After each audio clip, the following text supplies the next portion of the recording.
Dedicating most of your free time to making your dream game is a difficult choice. And of course, I couldn't keep this habit up for more than a few weeks after I decided to do so. After that, I got distracted and found more joy in gaming and other activities. But that's okay, as long as you come back to it regularly. I admit, I didn't put any work into my dream game for ages because I had a pretty stressful time, but now I am back, ready to push out new videos about my favorite project ever. If you are new and don't know what my dream game is, let me explain. In short, it's an isometric shooter set in a post-apocalyptic wasteland. You wake up in a faulty caravan trailer with no idea where you are. Your job is to explore the surroundings, fight off waves of enemies and complete objectives, while uncovering secrets and Easter eggs. If you want to know more, check out my other devlogs about my dream game. Oh, and if you have any cool name ideas for the game, let me know in the comments down below, because I still have no idea. Anyway, let's get right into it. The game had a decent amount of flaws and minor issues that I really disliked. After not touching the game for such a long time, I felt it was finally time to address them. I started by redesigning parts of the hotbar, which had quite a few problems. I moved the magazine display to the corner of the screen so the player has more room to interact with the game world. You could argue that it's harder to tell how much ammunition you have left in your gun now, but in this video I want to make reloading much more realistic. In real life you can't tell how many bullets you have left in your gun, so this bullet display is still better than nothing. From now on, the game will highlight slots when you hover over them with your cursor. I also added small markers that point to slots holding partially loaded guns when you have a magazine in your hand. This improves the overall feedback the player gets from interacting with the hotbar and makes interactions more engaging and straightforward.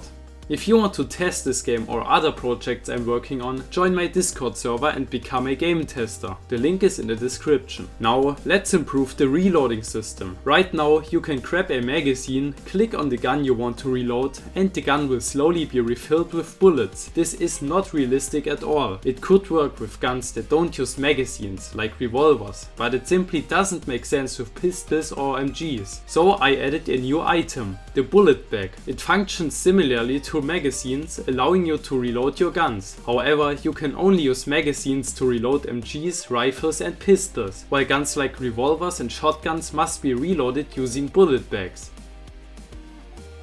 From now on, you can refill magazines using other magazines or bullet bags and refill bullet bags using other bullet bags. I also updated the markers I added earlier, so now they appear over any slot containing a reloadable item when you grab a magazine or bullet bag. However, one issue remains. With the new bullet display position and size, it became even harder to tell what was going on. To fix this, I added something I have wanted for a while now, an improved gun reloading display. Instead of only seeing your gun's bullets fill up, you now also see your magazine's bullets being used up over time. This makes it much clearer which item is being reloaded and which magazine is being used. I also changed the outline color of the unloaded bullet icon to make it more distinctive from the loaded bullet icon. Now, even though I previously decreased the bullet icon's size, it's still easy to see how many bullets are left in your magazine. Along with these changes, I also fixed some bugs. Next up, I added a bar encouraging you to try out Brilliant. Brilliant is an innovative learning platform that teaches math, programming, data analysis and AI. They offer thousands of interactive lessons in a variety of engaging courses designed to help you get smarter every day. Brilliant is uniquely effective at building understanding from the ground up. Their first principles approach, combined with interactive lessons that require hands-on problem solving, makes learning new topics fun and keeps you focused, no matter your starting point.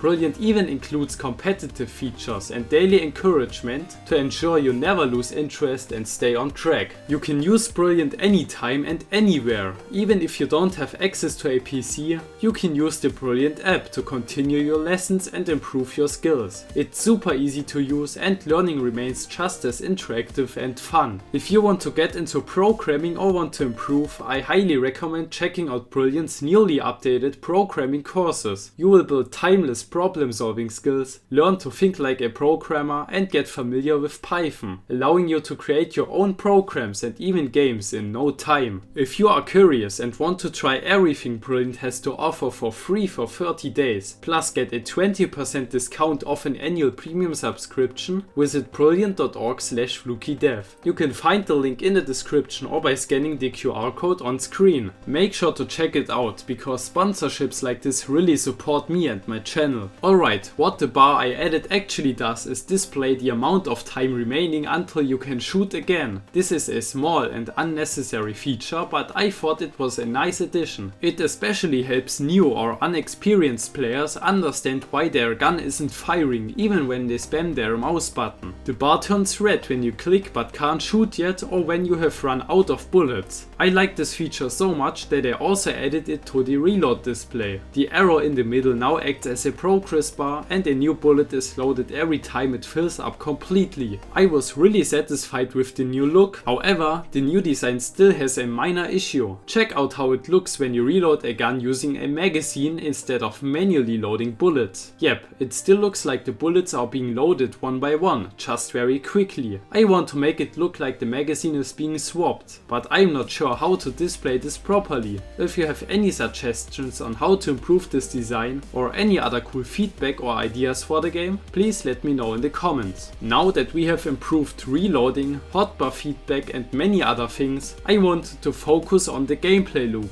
You can run around and kill enemies, but there's no real reward for doing so, and the game lacks objectives. To fix this, I decided to implement actual objectives, like finding special items, killing a certain number of enemies, or capturing secured areas. However, before I could do this, I realized I needed a proper map. Right now the only map elements were a random cluster of street lanterns and dead bushes, so I decided to create a basic map before working on the gameplay loop. I designed a simple tile set for streets, allowing me to easily draw and erase roads using Unity's tile map feature. I also created a basic house template with different window variants, a door and a chimney. Using this, I built 5 different house designs. Once I applied collision detection, I placed them throughout the map. Now the area around the player looks much more interesting. Sadly, I can't cover the objective system in this devlog because my graduation is around the corner and I need to study, but I have a lot of free time this summer and I am ready to dedicate it to this channel, so make sure to subscribe. Leave a like if you enjoyed the video and let me know your feedback in the comments. Have a great day and see you next time.